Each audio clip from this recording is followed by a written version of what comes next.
የድንግል ማርያም ልደት ለምን ይከበራል? ሙሽራዬ ሆይ ከሊባኖስ ነይ ብለው ተናገሩላት። ከሞቱም በኋላ ጭምር እንግዲህ በታላቅ ድምቀት ይከበራል። ታዋቂ ያልሆኑ ሰዎች ልደትም እንዲሁ ይታሰባል።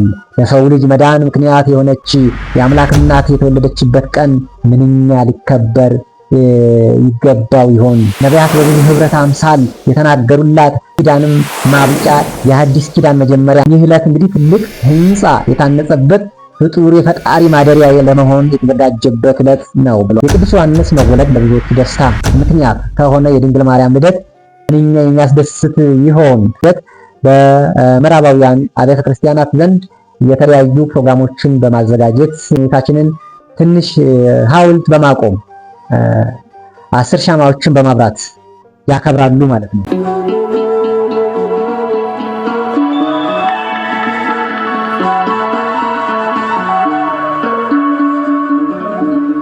በስመ አብ ወወልድ ወመንፈስ ቅዱስ አህዱ አምላክ።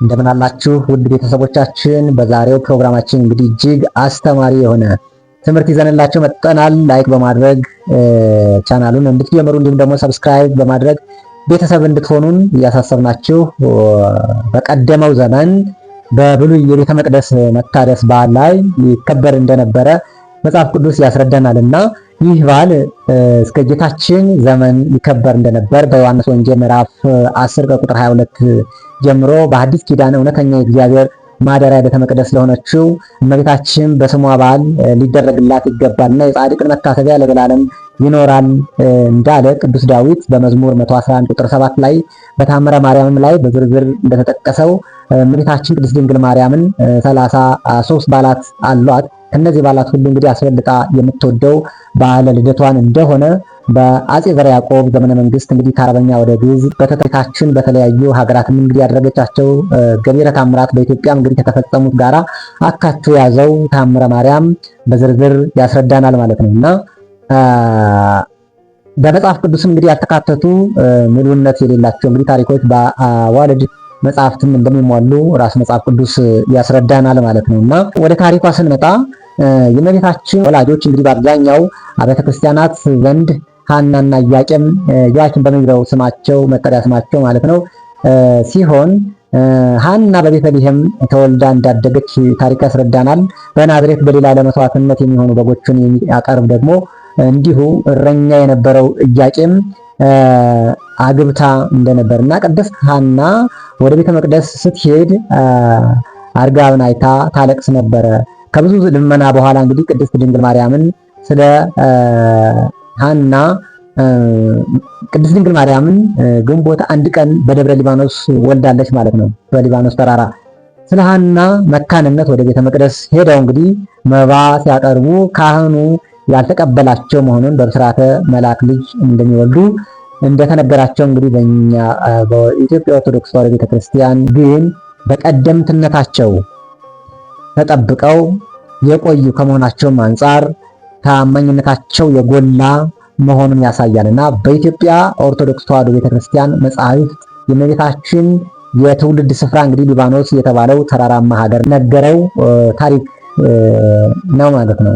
እናም እመቤታችን የተወለደች ነው እንግዲህ ብዙ ጊዜ እመቤታችን ስለተወለደችበት ስፍራ በዓለም የተለያዩ ሐሳቦች እንግዲህ ይስተጋባሉ። ሌላው ቀርቶ እንግዲህ በዶቅማ አንድነት ባላቸው አህራ ቤተክርስቲያናትም ዘንድ እንግዲህ በእንዲህ አይነት ታሪክ ነክ ጉዳዮች ላይ ልዩነት መኖራቸውን እንግዲህ የተለመደ ክስተት ነው። የሮማ ካቶሊክ ቤተክርስቲያን ሁለት ሐሳቦችን የሚያነሱ ሲሆን አንደኛው ድንግል ማርያም በብስራት መልአክ በሰማችበት በናዝሬት ተወልዳለች የሚል ሐሳብ አላቸው። ሁለተኛው ደግሞ ሐሳብ ደግሞ ከ3ኛው ክፍለ ዘመን ወዲህ የማርያም መግቢያ ተብሎ በሚታወቀው ኢየሩሳሌም የቅድስት ሐና የክሪሲድ ቤተክርስቲያን በታች ነው የተወለደችው የሚሉም አሉ።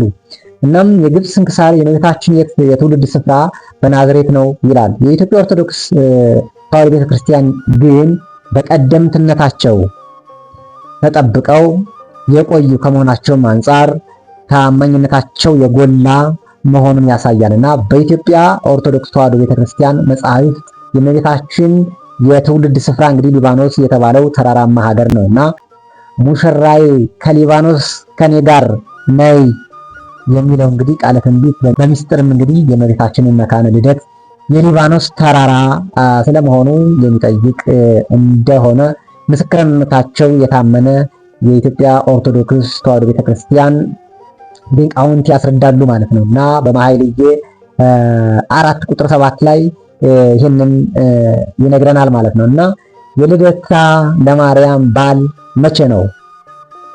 በተወለደችበትም ስፍራ የእመቤታችን የልደት ቀን እንዲሁም ደግሞ አወዛጋቢ ይሆናል አንዳንድ ቦታ ላይ በተለይም ደግሞ በ6ኛው እና በ7ኛው መቶ ክፍለ ዘመን ነው የሚሉ የተለያዩ ሐሳቦች የተጻፉ ሲሆን ደግሞ በ431 ዓመተ ምህረት ከተካሄደውና ንስጥሮስ ከተወገዘበት ጉባኤ ኤፌሶንም በኋላ ነው የሚሉም አሉ። እናም በዓለም ቅዱሳን የሚያከብሩ አብያተ ክርስቲያናት የቅዱሳንን በዓል ዕረፍታቸውን የሚያከብሩ